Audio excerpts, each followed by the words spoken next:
Asiqale lana kahle kahle. Liyini ibhidane? Okay, imbidane ngokwazi kwami kuyisibethelo samandla esizokwenza umsebenzi othize kubantu ozobhekana nabo emhlabeni ngoba kuyinto oyithola kubantu abadala. Angithi intambo isuka iqinisa noma ngabe kuthusisa intambo ukuyifasa usuke uyigcina leyo nto uyiqinisa, so kuyisibethelo emzimbeni womuntu kwamandla osuke uphiwe wona because abanye baphupha imbidane eziyellow, blue, green kuhlukene nemibala ukuthi idlozi lakho liza namapha amandla. What it does is different for different people because there are clients that I do these ropes for that one person would say, after I used your rope, I was able to conceive.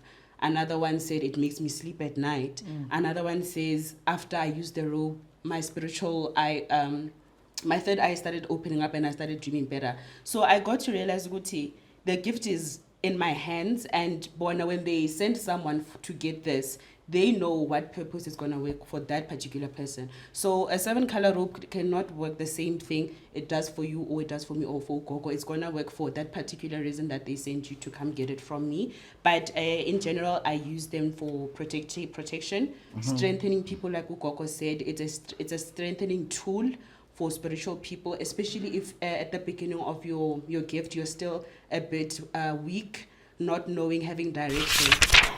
Yeah, so imbidane umuntu ngenkathi eboniswa idlozi lisuke lazi ukuthi amandla alo angakanani, and mase kuthiwa sekuqhamuka imbidane encane uqaye ukuthi le mbidane encane ngayifaki ngisho kephi la kwi waist, but imbidane kwesinye isikhathi meyihlangene incane isuka izohlala ekhanda ngoba ivula ihlelo lesithathu. Remember ukuthi lezi ayayithunywa ababhulayo ababonayo yonke into, and more futhi kuyenzeka ukuthi umbulela imbidane umuntu vele ogula oshawa yikhanda, so mase usuyifakile awuseza ukusindelwa awusaguli basuke bezohlakaza konke okuhambe bese kwaba ubuthakathi obenzeke emzimbeni wakho. So imbidane iyasiza, even futhi emhlophe imbidane encane emhlophe iyakwazi ungena ekhanda because iyakwazi ukukhanyisa amaphupho akho uvele ngikumbuleleke ngezinto ungabe kuthiwa ngiphuphile angisakhumbuli. So lo muntu kenzele imbidane encane ezongena ekhanda melala yonke into yakhe ibe clear ukuthi bekwenzakalani. So imbidane ziqhama ngendlela engafani, ubukhulu bayo ubukhulu bamandla nendlela umuntu ayihambile. So uma ukuthi lo muntu uzomfasa ibe kwi waist la uyambona lo muntu ukuthi uhamba uba nenkinga engakanani, so nawe fanele umnikeze amandla amaningi lo muntu. Ngeke ngibone abanye beyifake emotweni. Why? Is still ukubethela or maybe kunomsebenzi wakhona and all those kind of things. I'm sure you notice it. Yeah. Food, I'm sure since we can, you do have people abeza with They do dreams. different things with it, yes. Ladies and gentlemen, welcome to another interesting episode of Munchies and Thoughts. Your host, Chef Patanani Mbata. Hello everyone, welcome to another interesting episode of Munchies and Thoughts. My name is Patanani, I am your host, and of course, the ladies are here. Sanbonani. Hi, Ngikhona njani? Siyaphila. Ngonyama. Yes. Yabelozi. Amen. Matsepo, ubuyile? I'm back like I never left. Ubuyile Matsepo? Round 2. Ngikubona uphendula. Uthi nje angibahemisi. Uthi nje angeke. Oh, yeah. We shouldn't bully each other on these platforms. What happened? I think I just triggered a lot of people, and my views and my opinions were very controversial to some people that couldn't stand my belief and how confident I am in what I believe in, and was not shutting out other people's belief. I was respecting people's beliefs, but they decided to come for me, so I really had to also come for them. Nesibindi. Yazi nesibindi. Hayi ngiyakuvuma. Ngonyama. Amen. All right. Ngiyaphila. Thank you so much. Munchies and Thoughts is home, my love. Yeah. There is no other home but this one. Only this one nje kuphela. Oh my goodness. Let me not take a shine away from you guys. You will introduce yourself. Who are you? Where are you from? What's special about you? And you are more than welcome to leave your numbers if you want, because you'll never know after this episode kuzokwenzakalani. Yeah. As I sip. Go, can go first. Sanibonani, this is Umkhulu Dlangonyezi Ngonyamabelozi. Ngumntwana wethonga, ngihamba nethunywa, ngihamba namakhosi, iqhamuka KwaZulu Natal, ePinetown, Maran Hill.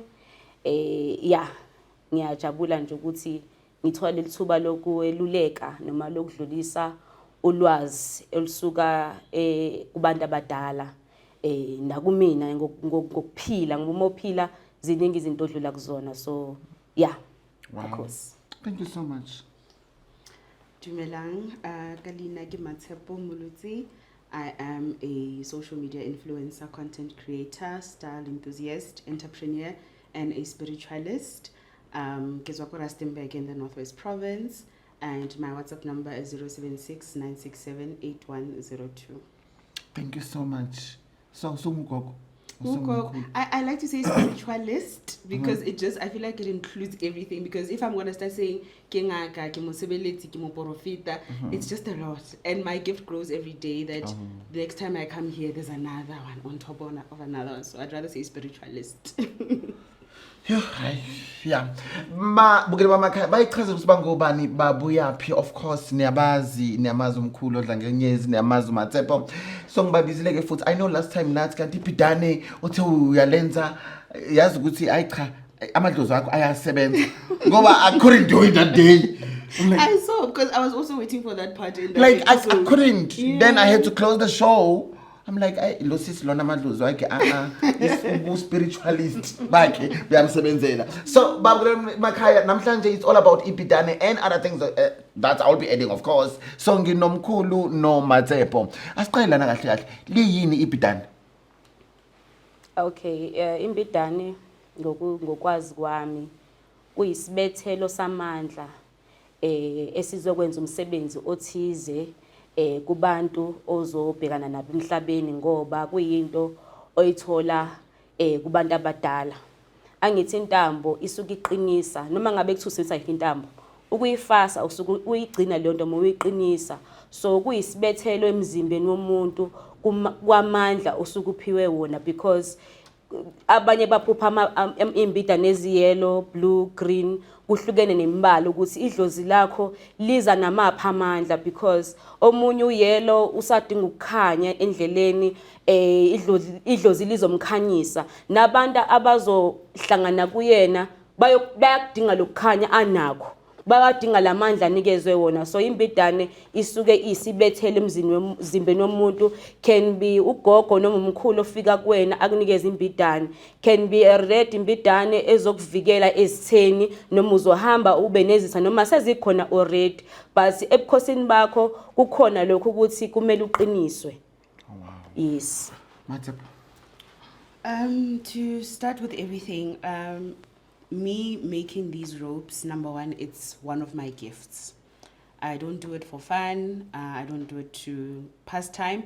It's something that I was given as a gift. Of course, in the beginning, when it was shown to me, I was naive and went to get one from the store. You know, I was just told get a 7 color. I assumed I can just get anyone. They allowed me to use it for a year, but after a year, they started showing me the same color again. So I assumed, okay, maybe they are saying I must make it myself. I practiced, did the first one, went wrong, did again, practice until I got it right. Only to figure out almost a year or 2 years later, that this is actually a gift coming from a grandmother from my maternal side. She came and said to me in a dream, let's make. She came with boxes and boxes of wools, and I'm a Bhidane, okay, imagine my sevens. Then I got to realize, oh, this thing is actually a gift. And what it does is different for different people, because there are clients that I do these ropes for that one person would say, after I used your rope, I was able to conceive. Another one said, it makes me sleep at night. Another one says, after I used the rope, my spiritual eye, my third eye started opening up and I started dreaming better. So I got to realize, Guti, the gift is in my hands, and bona, when they send someone to get this, they know what purpose is going to work for that particular person. So a 7-color rope cannot work the same thing it does for you or it does for me or for Gogo. It's going to work for that particular reason that they sent you to come get it from me. But in general, I use them for protection, strengthening people, like Gogo said. It's a strengthening tool for spiritual people, especially if at the beginning of your gift you're still a bit weak, not knowing, having direction. It strengthens your gut, your root chakra. That's when it gives you strength to pray, to connect, and to protect you from evil spirits, like Ukoko said. Wow. Don't I add something before I proceed? Okay, imbidane ngokwazi kwami because imbala eminingi. So lo muntu onikezwe imbidane as uzomuntu ozolapha abantu. So uzobheka nabantu abahlukahlukene. Abaningi ngehlukahlukene namadlozi amaningi ahlangene le mali eminingi isho ukuthi ziningi ithunywe iphila kuwena, baningi abantu abaphila kuwena, labantu bebephila kuwena, omunye ugude ekuthandazeni, omunye ugude ukumotivator, kuhlukene, omunye ugude ukufaka emanzini because there is blue as well, there is green, there is white, there is red. Ured okuleyamba idano uzolwa le yampo obhekene nayo njengoba ugogasho ukuthi khona bangalala ebusuku mase igqokile ezizwe phila because there is the red to fight okubi. So nje intambo inembala yakhona umele ukuthi uyilandelele. Yeah. Okay, so now can you just borrow me this one? This one? Yeah. Okay. Just, so I see this the way efaswe ngakhona. Uyayibona? Yes. So uma uyikhanda bayakutshela nokuthi kumele ifaswe kanjani ubani. I want to understand that. So the client or the patient will come and tell me, Gogo, please, I'm ordering a green bidani, crocheted or twisted. As you can see, this one is crocheted, this one is twisted. Okay. So they tell me exactly what they saw in their dreams, then I make it exactly based on what they tell me to do. Oh, okay. Yes. Okay. So for you ukuthi uyenze kumele ulalele lo obonisiwe Yes. ebusuku. Yes. Then I will know ukuthi okay, she might just come with a color, but I know exactly ukuthi la mandla lawa afanele mina ngiwafake in this rope izomsiza ngani. So she might not know ukuthi Gogo, I need a green bidani. I know what their guides want it to do or want me to help them with. Wow. Okay. Mina, to be honest, angibanikeza abantu imbidane. Nginazi imbidane into engenzayo ukuthi ufu umuntu ebe nesibonakaliso sembidane ngikakwazi ukuthi ngimchazele ukuthi imbidane uyigquka uma kwenze njani, uma ukhuleka noma uye entabeni noma uye emanzini. So le mbidane yakhe ikhombe emanzini, and njengoba uye emanzini mose emanzini iminingi imoya and sibaningi siyasebenza, so izoqinisa iphinde isondeze leladlozi ohamba nalo lamanzi. But kunemgezo okumele uyenze because there is blue lapha. So wena umntwana wamanzi, so ngisuke ngibachazela ukuthi imbidane isebenza kanjani lo iphuphile, but angaze ngitshelwe idlozi asifani, idlozi namadlozi asebenza ngendlela ehlukahlukene. So mina ezami imbidane nginazo, umuntu umefuna ukwazi isichaza ukuthi imbidane wenza ukuthi ngiyamchazela ukuthi enza ukuthi nokuthi phela. Okay. Yeah. Fine. I know abanye abantu bazothi uyazila uma kumele wenze something or what. Ngifuna ukwazi ukuthi nembidane uma seke usuyikhandileke mathepho wamnika uclient or isiguli, kumele ayizilele kuze ifakwe kuyena, kumele kwenziweni? So what I do is that I have my own process of making them. So when I make someone's a rope, I have my own process. Yoguti, I don't eat in the morning. I make it on an empty stomach. I cleanse my hands with the remedies that they've given me before I touch it. And I do it alone. In the past, I used to ask my cousin to assist me, but I got to realize, they actually want me to do these things alone. Because she had this thing, because I make them two silamne when I twist. So I would give her the two suguti, I twist on the other side, but she would get bega umoya in her stomach to a point whereby she couldn't even stand. She kept on saying, this thing, when I touch this thing, I'm not feeling well, Then I got to realize, oh no, man, these things, you're the only person that you're supposed to touch and hold. You shouldn't include other spirits or other people in this thing because it's very sacred. So there's a process that I use. I make them alone. I don't eat in the morning. I cleanse my hands and I make them mangqeda. I also put them at my prayer corner. I bless them. I protect them. I tell my guides to, if this person, because there are other people that would ask for something just to manipulate your gift or try to do weird things, So I also learned the hard way that other people are going to order these things just for the evil ways. So I pray for them, bless them in the way that they've told me how. I also wear my particular one that I use to protect myself when I pray for the other ones. So when it gets to the client, I don't give them instructions because I believe their guides will also reveal to them, okay, now that it's here, because I do tell them, ask them, tell them, this is the rope, I got it, show me more, then they'll continue with their journey. Unless they are sent to me to guide them in their gift, then I'll tell them step by step how to go about it. Wow. Yeah, so ngokuyilalela kakhulu umsebenzi wembidane into engacacisa kakhulu, you are spiritual or not spiritual. Idlozi liyefike even though ngeke uzulapha abantu liyefike lizokuvikela ngentambo ethize, not ukuthi usuzoba umprofeti ulapha abantu because usubhuphele hamba idani, usunamandla, usuzoqala manje ubheke ukuthi okay sengizoprofita or what. Kusuke kuukuthi le ntambo izoqinisa babonile empilweni yakho ukuthi uhambe eziphi indlela, umuntu ovukelwa izitho, umuntu ogulayo, nansi intambo ifake, ugoga khulume nawe noma umkhulu, nansi intambo ifake, kumele ukuthi uyithole. So kumele nkathi usuyifakile le ntambo uyayazi ukuthi yazi umzimba wami usuqinile, angisekhonteke because of sekufike lesasibethelo samandla ngikwazi ukuphila. So according to ukwamkela imbidane, there are cleansing that you need to do as well.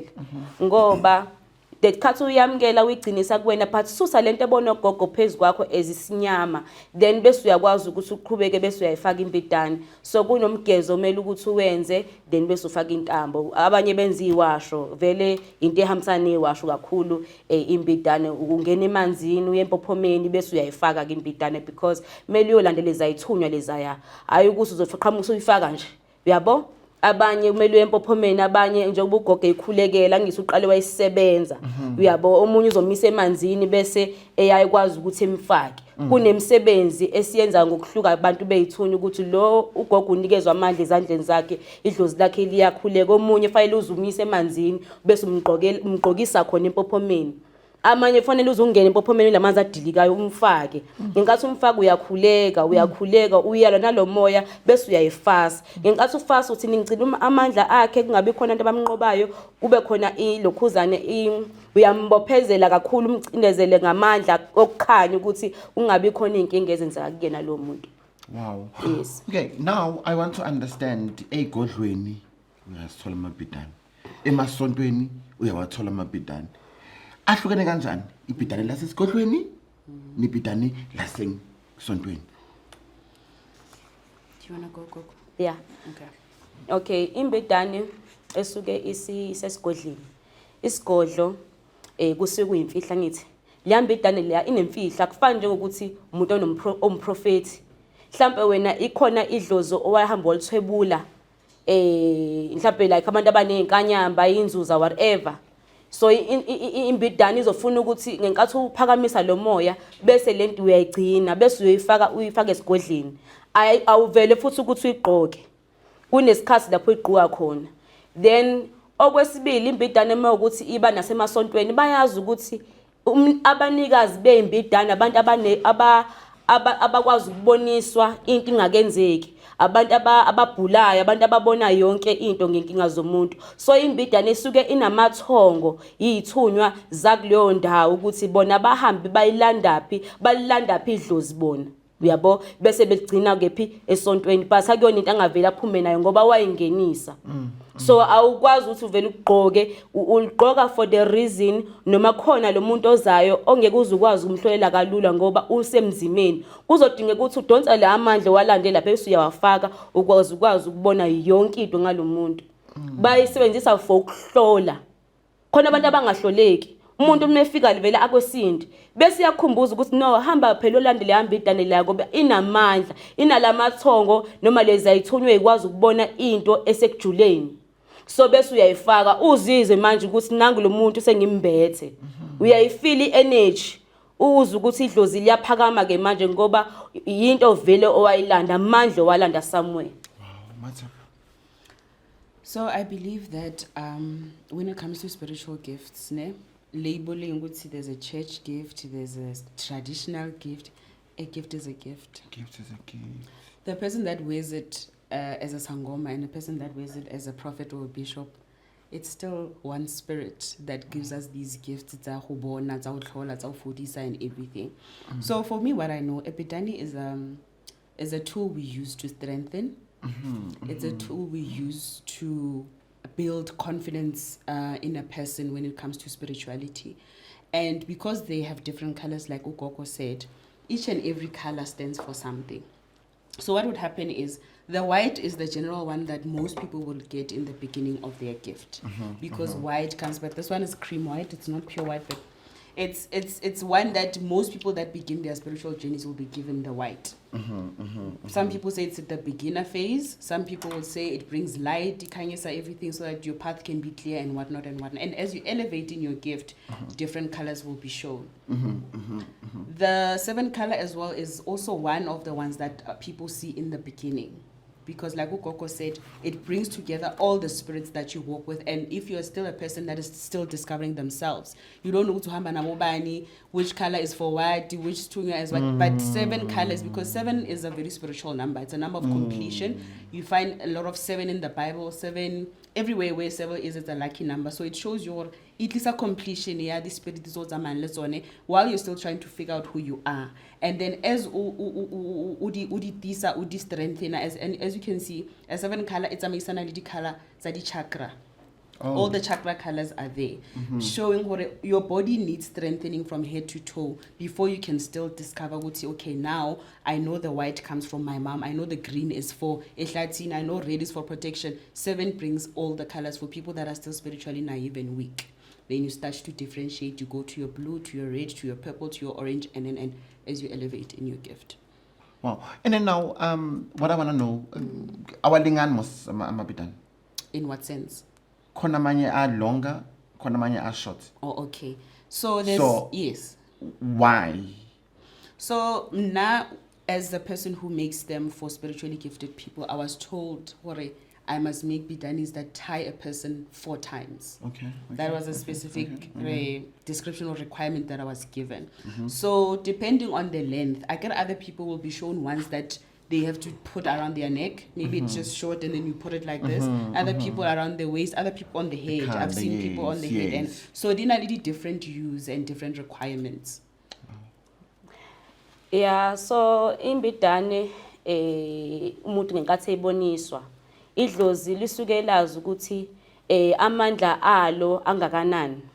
And mase kuthiwa sekuqhamuka imbidane encane uqaye ukuthi le mbidane encane ngayifaka ngisho kephi la kwi waist, but imbidane kwesinye isikhathi meyihlangene incane isuka izohlala ekhanda ngoba ivula ihlelo lesithathu. Remember ukuthi lezi ayayithunywa ababhulayo ababonayo yonke into, and mo futhi kuyenzeka ukuthi umbulelwa imbidane umuntu vele ogulayo oshawa ikhanda. So mase usuyifakile awuseza ukusindelwa awusaguli basuke bezohlakaza konke okuhambe bese kwaba ubuthakathi obenzeke emzimbeni wakho. So imbidane iyasiza, even futhi emhlophe imbidane encane emhlophe iyakwazi ungena ekhanda because iyakwazi ukukhanyisa amaphupho akho uvele unkumbuleleke ngezinto ungabe ukuthiwa ngiphuphile angisakhumbuli. So lo muntu kenzele imbidane encane ezongena ekhanda melala yonke into yakhe beclear ukuthi bekwenzakalani.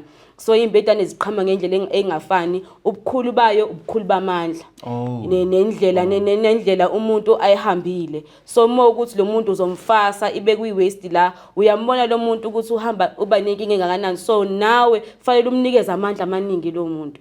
So kuba kanjalo. Wow, don't I add something? 5%. Okay, fine. Now, what I want to know, Matsepo, uyaskanda, of course, utenga lot of cottons, different cottons. Kumele uyigqibe le cotton la or kwenzakalani mayisele? What do you do with it? So normally when I make maybe one color or two colors, I know 2 wools is enough. Your pale, I make sure that I finish those 2 wools on one. The 7 color one is the one that's going to be tricky, because I've also realized when I do 7 color ropes, it'll never be identical. I can make 5 7 color ropes, but the design is going to be different. Spirit tells me on how to make the design. I will never copy a design from the previous one, and I don't know why that happens, but it will always not be the same. You'll find that the other one, the red is very dominant, the other one, the orange is more, the white is more. It's always different. There's going to be little pieces that are left at the end, and I'll keep those pieces for when maybe I do izintambo. They're the ones, because I also make those small ones. Okay. Yeah. Yeah, so ilokhuzane imbidane mozoyenza vele usuke umuntu ohlanganisa amawula amaningi, because uyazi ukuthi le nkulu idinga le wula enkulu, mhlawumbe awu3 yazoba enough. Mase ujwayele uyakwazi ukukala, but even makuthiwa kusala okuncane okusalayo uyakwazi ukubeke noma mhlawumbe somewhere, ngoba kuyodinga kuba khona into ozoyihlanganisa ngalokho kusele, but mawakayikhulekela ayinankinga. But once wena waqala ukuyikhulekela bese uyayisika, so lonto akuselula ukuthi uyilahle eminyango. Uyabo? So kodwa mawukuthi uyasebenza kusala udoda akakhuleki lutho kwanza ukuthi ayinankinga. Kodwa once wasisika nje ihlange mase uyanquma, sekuyicala lo ngaphela usukhulekile la manje waye usiphungula amandla. You know? So idlozi liyabhekisisa, nginkathi wenza it's fine, but mase uqedile hlanganisa lokho usuqedile lokho ufake eplastic, but kuyokwenzeka mhlawumbe kusebenze one day kokunye, you know. But nakhona kugona icala makuthiwa ukulahlile, kodwa nakhona kulahli nomkephi. Yabo ngeke into vele ujijele eminyango nje kanjalo. Fanele ulinde kuze kufike isikhathi sokulahla ubhimu, uhambe uyolahla into yakhe ibe safe. Uyabo? Ngoba vele awuzange uzikhulekele, ubusebenza ngayo nakho ukukhulekelile, but angawutholakala usukuphungula ke manje. Wow. Bese wena usuyakujijela noma kanjani. Wow. Anything? Yeah. Okay, now I see la kunebhola la, and ngibona leyana ayinalo ibhola like this. Yes, it's different design. It's different. And then layinebhola. Why ibhola? Why ngana bola? I know the design, it's designed, but okay. I'm sure everything there is a meaning, especially these are spiritual things. Tools. Yes. Okay. So, of course, when I started to make Dipidani, I did TikTok, maybe searching the how it's made. Because this part here is the most difficult part. That part where you tie. It has... people do it differently. Abanye, they don't do these things at the end. It depends. But when I saw the different designs, I resonated with the ones with the ball at the end. And this design. There's no spiritual meaning behind it. I just find it neat. And that's what my clients also prefer. How long? Okay.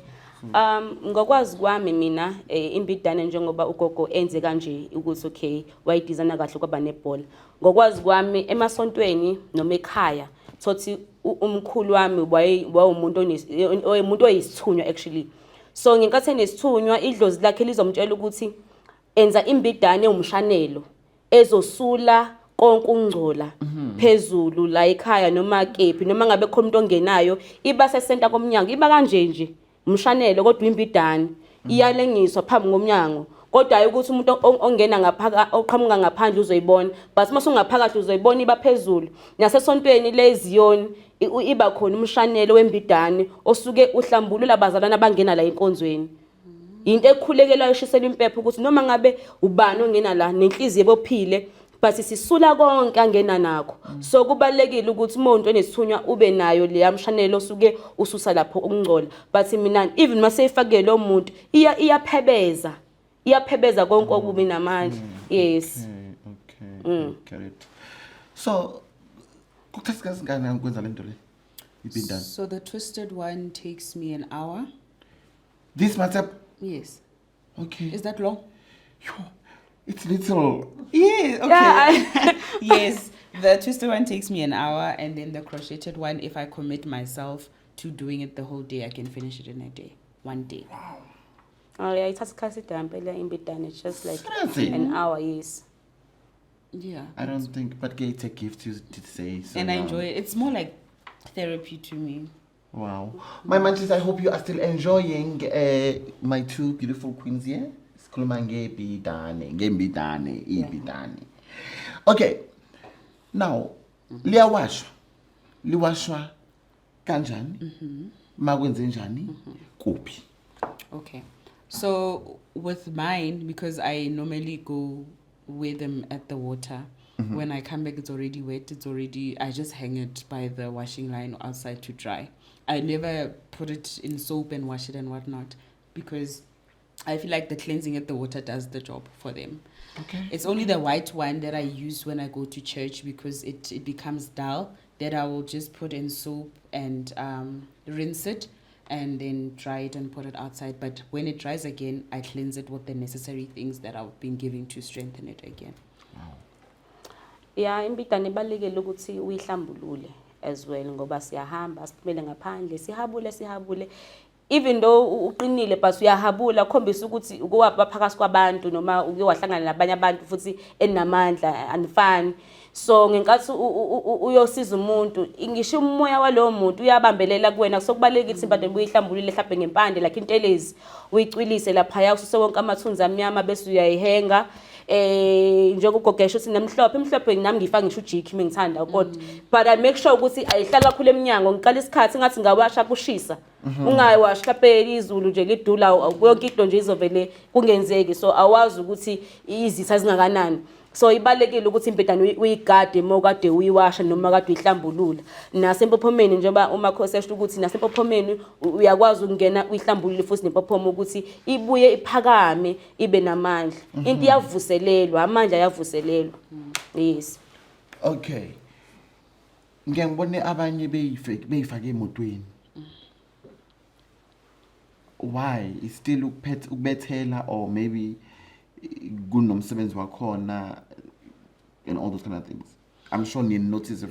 Yeah. Food, I'm sure since we can, you do have people abeza with they do dreams. Different things with it. Yes. Remember when I said this thing is more of a protection tool when it comes to spirituality. It really protects. You know, you'd see it as just a bunch of wool sitting there, but you will get to see the power of it once you wear it and pray, once you tie it for a particular situation. For maybe you had a headache, then you tie it, then you polar, or you can't sleep, then you sleep with it. You'll get to see the power of it when you use it. So I guess people that put it in the car, it's also a protection tool. Okay. Yeah, so umuntu engisweke ngimbhekisisa mesuke efaka imbidane kwisibuko semoto. Lo muntu unabantu abadala. Noma unedlozi elizomvikela. They are independent spirits ogogo aba independent nomomkhulu. Not ukuthi fanele lasho umunye umuntu but u-independent uzophila ngalomntwana. So uyamvikela ngoba shuthi ikhona inhlanhla amnikeze yona so uzwenza sure ukuthi uzomnikeza imbidane ezomnikeza ngathini amandla bese yamvikela because kunabantu abasebenza emgaqono ubha kanje kube qhamuka ugogo azomnikeza inhlanhla which is imali la itholayo but kule mali ayitholayo uyadinga ukuvikeleka. So isiba lapha kwisibo semoto noma kwi-seat because baningi abantu abangena abanemoya esibagibelisayo omakhelwane uthola umuntu akakufuni but lusuke likuvikela nalezi zinto ezenziwe emgaqweni uthola ukuchushwa umgaqo abantu bayafa bayashona but at least nomathuba esengozini kodwa umphefumulo wakhe awugcineki.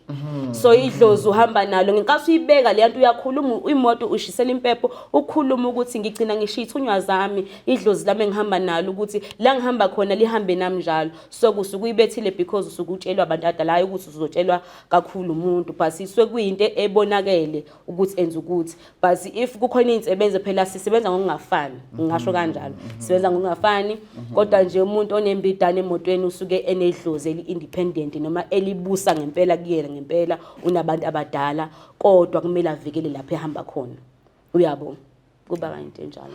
And then nokubona abantu omunye uthola ukuthi ufake intambo la esandleni omunye mhlambe einyaweni ungabe kuseyiphathi ebidane nayo. No. Ngiyazi ngiyahlukanisa kanjani kudala za ayengekho ubuhlalo babungekho ubuhlalo kwakusetshenziswa kakhulu intambo.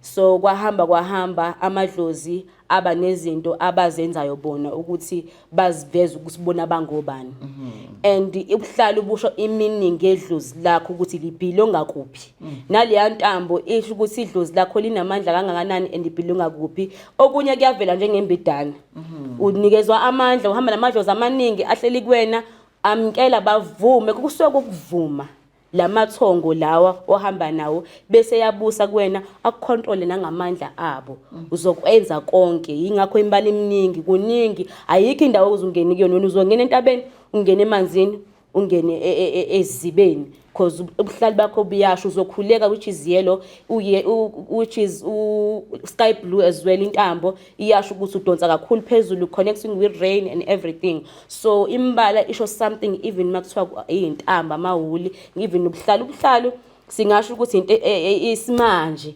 but kwakusetshenziswa kakhulu izintambo kwahamba amadlozi ayashintsha ngoba banedlozi lamanzi idlozi lamanzi libula yonke into so kumele kakhulu lokho. Wow.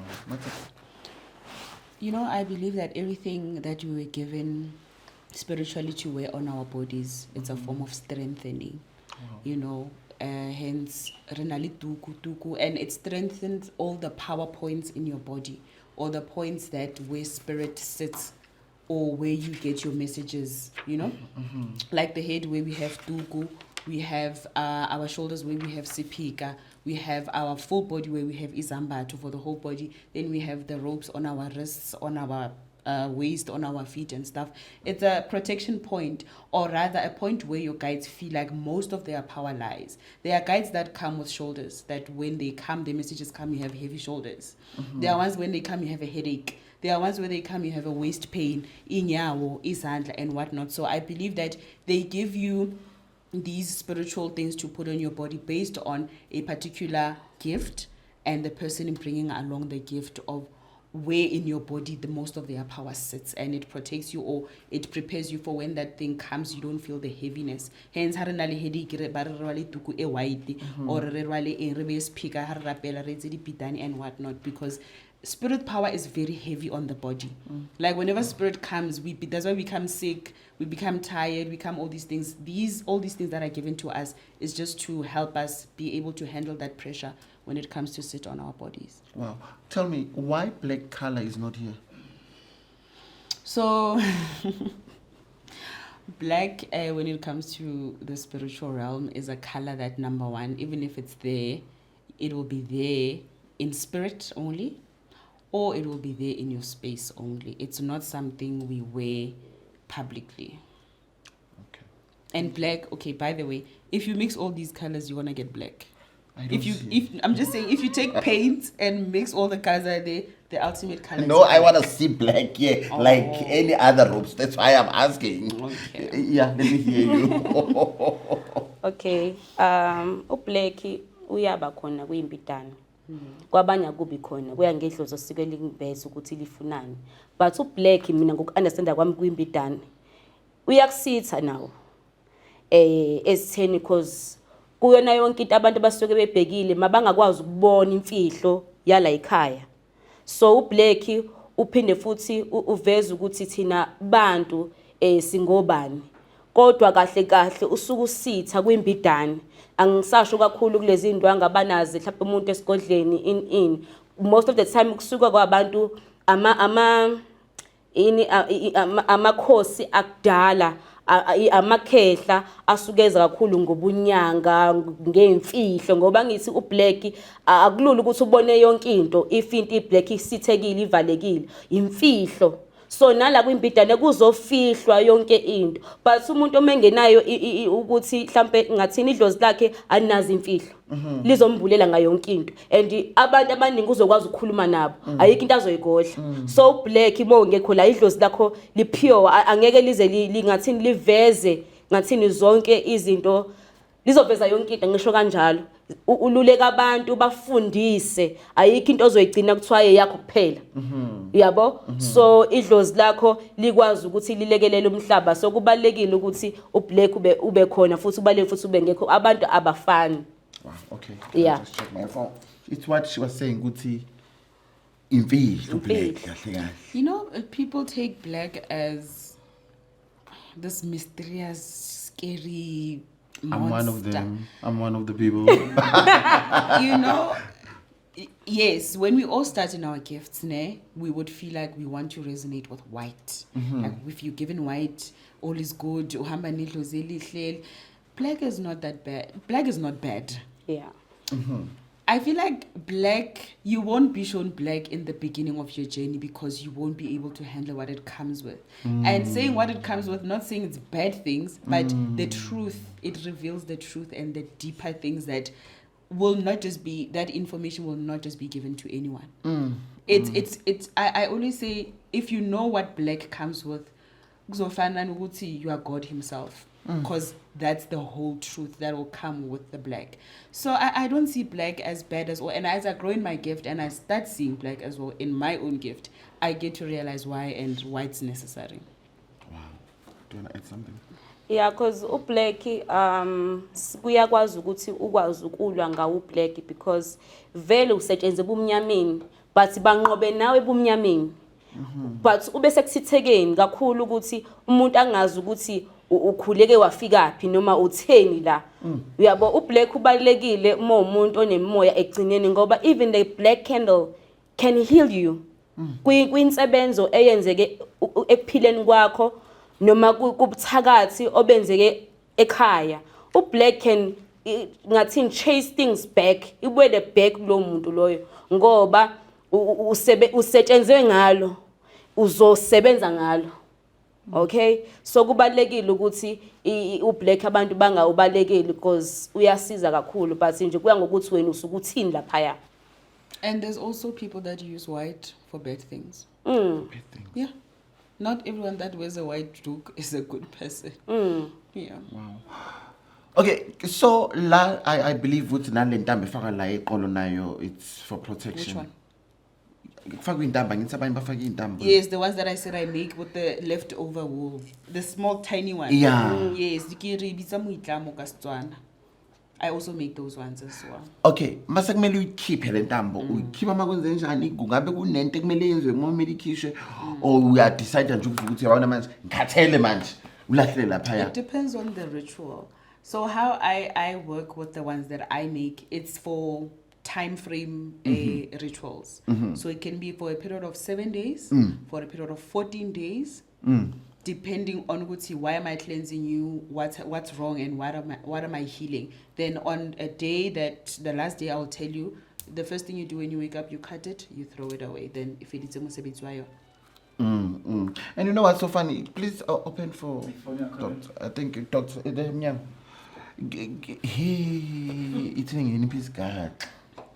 Mina. Are we off? We are on. We are shooting. Nami ngicela ukuthi Mina ngaya kwelinye isonto nami ngise rebellious. Ngihanjiswa umka ngengilishika. Ngaya esontweni bamfaka intambo. Ukuthi for a what? abazange basho. No. And you accepted, you were like, I did. okay. Like honestly, you know what's interesting about my If you felt something kodwa ke like power or something, nothing lutho. Nothing. God. Ngaze ngayikhiphela yona mina le ntambo ukuthi kahle kahle why ngifakana neintambo. Don't forget that in spirituality, anything that you tie is a tie. It can be a good tie, it can be a bad tie, but it creates a bondage. Anything that is on your body and it's tied with a knot, it's either a commitment, a covenant of some sort. So you must be careful of the things that the other person akhwapesa. You know, things I always believe in, it's good to do things on your... If a healer said, let me put beads on you, I find it skeptical most of the time. Because I believe that if I have the gift myself, I can do these things. Just that you should just guide me, not do them for me, on me. That's fine. So kunembidane ezincane efaka ku waste ethiwa zinamaphilo which is incweba. Yes, incweba kunomuthi okuvika kahle kahle, okuvika. Akujwayele kuba umuthi wenhlanhla. Kusuke kuyinto ezokuvikela cause siyeqa imeqo abanye bakubekela eminyango intambi yakuvikela lo muthi unesikhathi can be a year cause uyageza ngithi akumele uyikhumule. Ngokuhlanganiswa kwayo kufaka uplastic uzingasheshi ibole iphele angisho kanjalo. So iyenziwa ihlanganise nembidane encane ngoba kuzovikelwa impilo yakho namadlozi akho because imbidane uhamba nabantu abadala. Then bese yenziwa bese ifaka inceba, then inceba iqaleleka isikhathi ukuthi masiphele like unyaka buya kuzoyivuselela inceba yakho uzothola entsha. Ngenkathi umuntu egqoka uyibika emadlozini abusa kwena ukuthi nanga umntwana usebenza umsebenzi onje unamabhizinisi noma unezisi emsebenzini but nansi inceba ngiyayikhipha esigodleni ukuthi lo mntwana makavikeleke uyothi masisi sekuphela unyaka uyobuya futhi azoqiniswa uhlala uyivuseleleke leyo kodwa le engenayo incweba iyakhulekelwa kakhulu ithandazelwe kakhulu bese umuntu uyamfaka yona then mase seyigqokile angayiqoka even for 10 years as long as wena umuntu oyenza uyithemba ngamandla akusi lo mntwana angeke ngizwe ukuthi uyagula angeke ngizwe kuthiwa unomeqo kodwa wafakwe yimini intambo so kumele uyithembe ukuthi showcase lo mntwana njengoba ngimfaka le ntambo angeke ngizwe ukuthi ufaint esikoleni ngoba kuneyintambo zezingane like o newborn abenzelwa zona ezinye incweba ngoba ingane iyahabula khakhayi yonke leyo nto isuke iqiniswa kunomuntu oyesikoleni oqala ukesikoleni ufayile umenze le intambo njengomzali ingane ingahabuli izinto ezenzeka esikoleni so kufakwa intambo kubalekile ukuthi zenzeke then bese kukhona intambo ezofakwa umuntu okhulelwe angithi uthi le sisi singaphumi uyamenzela ukuthi lesisi sakho mawungabi ne-miscarriage mele umvikele noma ngabe kuthiwa kwenzakalani uhlale egcekeni elingcolile nabathakathi nezitha so uvikela lengane le lenkathi esesikwa kuphoqela ukuthi ayisike ngoba fanele iphume phela ingane ngoba ume ukuthi akayisikanga uyoxaye ukuthi waloke manje ezama pain luthi ingane ayifuna ukuphuma kanti ile yantambo angithi wena wawathi le ngane mayingaphumi manje until 9 months kuyaphoqa ukuthi nima ngabe khona umuntu osasibhedlela wasekhaya akhumbule ukumsika intambo ngoba it can take a whole night umuntu engateti ngobani usavimbela phaya yes imkhulule kukhulule nengane bese iyaphuma so imbidane zakhiwa ngesimo somuntu asuke ebhekene naso ngaleso sikhathi. Wow, kunomunye imanje eyangithumela i-email le manje lena ithi yafa kwintambo eminyama ifakwa umuntu thizeni and le ntambo lena iyamhlupha okay akazi ukuthi manje kumele enze njani or ayikhiphe or angayikhiphi because mhlawumbe akayikhipha there will be some things like yeah what can you guys say about that situation? Firstly, I believe we like to make spirituality something scary, something unapproachable, something that will like punish us, you know? Everything that you do, you must first have guidance from your guides. Even if the approval won't come as... Even if the approval won't come as a voice yokuthi bayakutshela iphupheni ukuthi iyako mathepo iyako gogo ngonyama yabelozi ayiloweleza you will feel your gut feeling will tell you if something is wrong. The fact that she can see what this thing is not doing the right thing, why is she doubting? Because her gut feeling is telling her what this thing is wrong. And for her to end up doing that with that healer, was there approval? Did she dream of did her guides tell her to go to that person? Even on the morning of, spirit always talks to us up until we figure at someone's isgodlo or whatever. There will be signs but what I'm doing today is not the right thing. How do you end up agreeing to such and saying to us there was never a sign that told you that something is off? I really disagree with such choices. Kuningi. Yeah, ingasho ukuthi intambo eblack umuntu ayinikeziwe mebona ukuthi akakwazi ukulala ebusuku inensebenzo ekhona shuthi imthwebulela amandla. So the most important thing engithi wena uhambile wayesigodlweni somuntu lo muntu unamadlozi akhe lo muntu noma ngabe kuthiwa usebenza kanjani but kunabantu abambusayo ababusa kuyena ukuze ungadali ingxabano between because uzokwazi ukuthi intambo uvele wayikhipha wayibeka lapha phansi.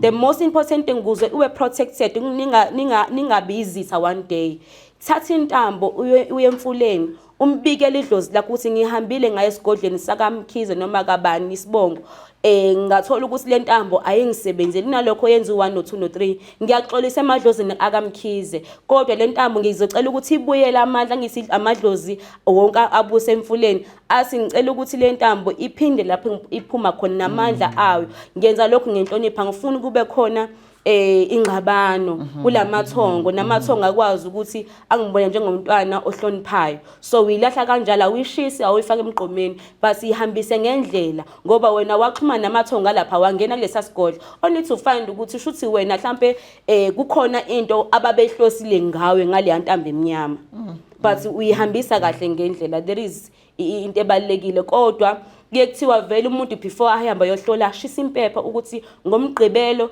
ngizoya mhlambe endaweni ethize ngiyohlola ngoba angiboni kahle uphume nedlozi lakho masuhamba. Wow. You know, Chef, I also believe ukuthi once something was, if I touch this rope, if I make these ropes and twist them and pray for them and do everything, my energy goes with them. If I've touched something, I'm giving a piece of myself away. So it means whenever you wear this thing, you wear a piece of my energy.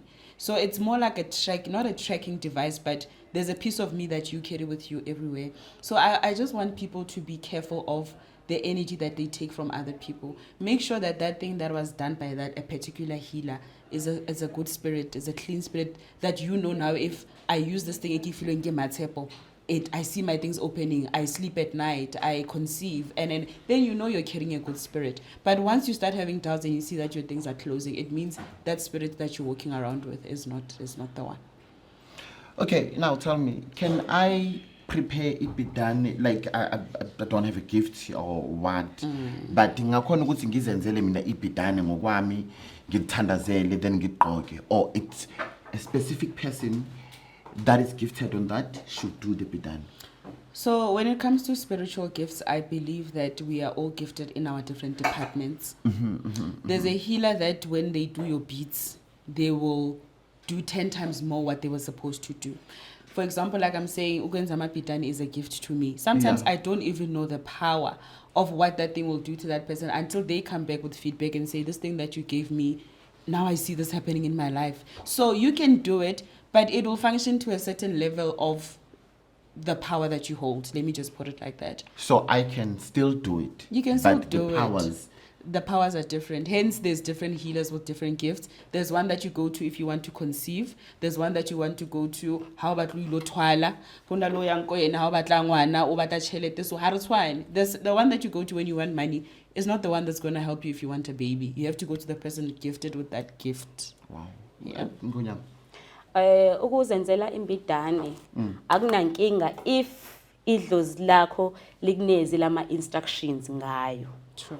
Because remember ukuthi wenza into ongakazi waba nayo before and kufanele ukuthi uyifunde ile dlozi lizokunikeza itax lokuthi kufanele ufunde wenza imbidane shothi wena usazosetshenziswa la iyayichaza kwalona ukuthi awukwazi usuqala first time ufanele wenze into ongakazi wayenza shothi kukhona okukhulu okuzayo usazokwenza futhi again.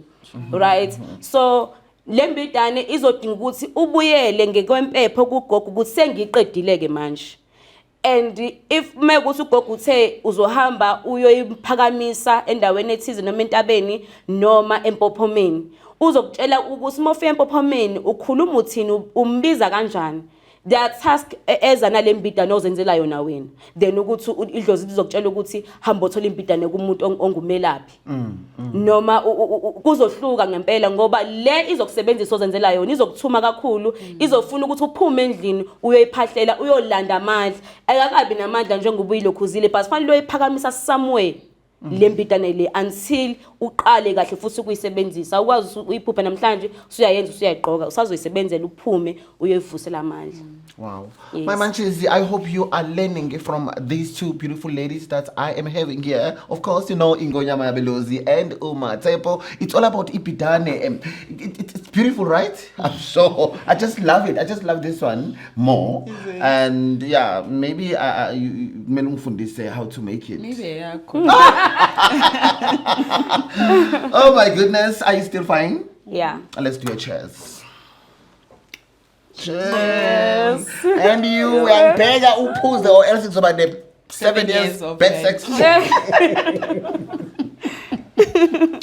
Okay, before now I move, is there anything you want to say? We are moving away now from Ibidane that you want to say to my ranches. We spoke about Ibidane, yes, and I'm sure Bafundile Ogning Ibidane. Yeah. I would just like to say, Mobaning Bamoya, if you are shown something, please don't be scared to do it yourself. If you are shown beads, go to the shop, make them, pray for them, cleanse them, and wear them. There's no mistake in the spiritual realm, because what I know about ancestors, they will always correct you. If you did something wrong and they see how you made the effort to get it, they will come back and say, not this way, this is what we want. So try and be a DIY in your spiritual journey. That's a way to learn more, and that's the way that lessons stick deeper, and you will be confident from then. Rather than being dependent on someone all the time, you'll never get your grounding if you're like that. So do it yourself, make mistakes, they will always correct you. Wow, that's profound. Yes. Into engayisho la ngebidane, umuntu oboniswayo amandla akhe awavikele, ngoba idlozi isuke likwethemba endleleni, ngoba alikho idlozi elingafike liqhamuke likunika into lingakwethembi. Lisuke lazi ukuthi ikhona into ozoyenza ngokuyimisela, ngoba konke kudinga ukuthi each and every day uxhumane nedlozi, kungagcina ukuthi wena ufake intambo kuphela but awusaxhumana nalo wagogo lo yanalo yamkhulu.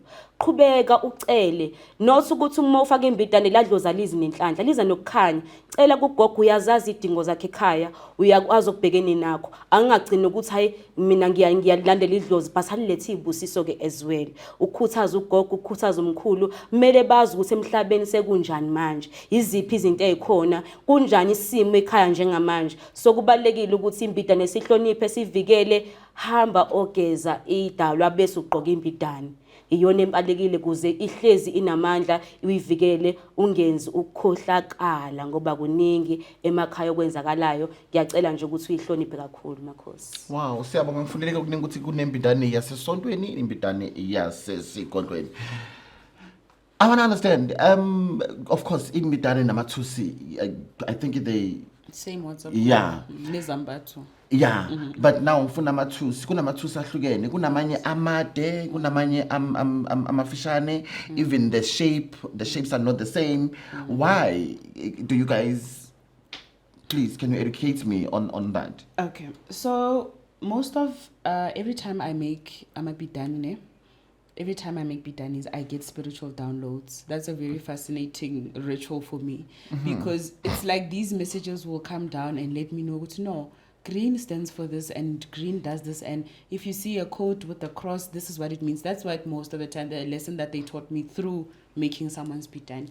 So when it comes to spiritual tools, the sign tells you what your gift is and how it works. The length, the size, the shape, everything in that thing tells you a story about your gift. So what I know about mare, rona ka tsona ra bitsa mare, ke tsona dithusi ya ka. Hona le re la tshipi, hona le re kota, either the wooden stick, right? So the thusi, what I know about it, number one, is that it is a tool that repels negative energy. So for people abahamba amanzi, they will maybe agree or disagree others. When we get to the water, you have to command the water to do what you are there to support what you're there to do, or hukuba mewa emaswe, because you get to see how fitla meeting there was someone that was here, but what is it that will make your ceremony or your ritual special, or your ritual not to be affected by other people's doings there? That's what we use mare for, to repel and to command negative spirits to move away, for us to use the place. We use mare to pray. When you hold it, it's another form of repelling negative energies away from you. So that's what we use them for. The shape will tell you, some people will say the round top is your beginner phase, the one with the cross and an end. But I believe for everyone, there's a specific meaning based on your particular gift. Wow. I know they say the length, the shorter it is, the more it comes from a grandfather. The longer it is, it's from a grandfather. The shorter one, grandmother. The longer one, grandfather. But I believe that with how I've navigated my gift, the meanings will always be particular to your particular gift. Yes. All right. Ngokulandelela nje kakhulu amathusi, because sibaningi sawaphupha anezinto. There is ithusi elinesiphambano kuphela. There is ithusi elinesiphambano and a circle. Bese kuba khona ithusi elineqhude, libe no fish, believe ne star and the moon. Ithusi eline star ne moon neqhude. Idlozi lakho nedlozi namadlozi amaningi azongena kakhulu ngekhathi zaseyintatha cause iqhude likhala ngasikhathini ngo4 so uzovuka ngo4 uconnect nemimoya ngoba istar nenyanga kusuke kusayisebusuku even though lingakaphumi ilanga so wena umuntu ophahla kakhulu eyintatha ucele amandla kulabantu abadala angithi mekuthiwa kusezoqala usuku ngo4 kuya kule 5 kanje usuku usulindele ilanga ukuthi liphume bese bakhona imisebenzi oyenzayo umuntu ophahla ngo4 kumele ukuthi aphahle ngo4 aphakamise izithunywa zakhe ezivuka ngalezi khathi then bese yacambalala mhlawumbe ngo5 ikhona into eyomsebenzi azovuka nayo kumele ayenze bese kuphuma ilanga uzothunywa idlozi lakhe so mase sevuka lo muntu usube nezibonakaliso most of the time can be 5 of them and uyawakhumbula ngoba kusuke bekumbethe ngenkathi ukuthi wena ubamemeza ukhuluma usondeza abantu abadala basuka kuphi basuka olwandle bayasuka nabaphezulu ngoba there's a star kuhlangana amadlozi wonke inkukhu ihamba kephi phansi amadlozi aphile emhlabeni namadlozi adonsa phezulu ayafika ngalozo sikhathi akhulume nawe most of the time kusuka ngamakhehla asuka kwembathe bese ngo6 usuvuka nento eyinsebenzo lizokutshela idlozi la ekhaya khona into ephambi ngomnyango kumele uyikhiphe movuka khona abantu uphuphukhuleka labantu mhlawumbe ngabo5 khona abantu abaza kumele uthi ubasize kumele ulindele so kunezinto kumele uyilindele emva ukuthi uphahle ngo4 ngaleli thuse eli representa isikhathi nomthandazo nedlozi lakho wow you know that song iqhudewe malakabil tathu sekusila manza wekho on that note please give your word of wisdom and then we are closing the show we don't finish content here unless you don't want to come back you can go ahead you can open thank you ngikhohliwe nje ukushiya inamba yami ithi 067 9790 378 into engayicela nje kakhulu kubantu bomoya cause ibona abadinga ukuthi bazazi ukuthi bayapi ngiyacela nje ukuthi uzimisele ungajahi akujahwa edlozini ziningi izinto esimbulelwa zona kancane uzofike can even take you 3 years udila nesithunya that is okay as long as uzolandelela otshelwa kona makhosi What I'd like to say to Banaba Moya, especially self-initiates, the ones that are bashed and criticized all the time, there's nothing like someone assisting your spirit to open. Ha gona motho o tshwanang le wena e le motho wa nama o ka bulelang neo ya gago. Neo ya gago e tlo ipulegella ka nako ya yona. We just need patience. The minute we are told who we are prophets, or ke mo profeta ke bona di beats tse di yellow, I already now want my gift to work now, or I want hore ha ke tswa go water following the very same day, following day now I can see and whatnot. That's not how spirit works. When if you just follow the dialogues o di fiwang hore e ya metsing e ya thabeng apara pitane ya ha o rapela ka 12 to what, be consistent in doing that. The day that it feels like you are ready, it will start to function. So stop placing responsibility on the next person. Be responsible for your own gift and just see how magical this journey is. Wow. My munchies, I hope you enjoyed the show. And of course, it's always nice to have you guys here. And please note that I don't take you guys for granted. And I'm grateful to have people like you. On that note, it's a wrap. See you guys on Tuesday, TikTok Live, to discuss this episode. Thank you, darling.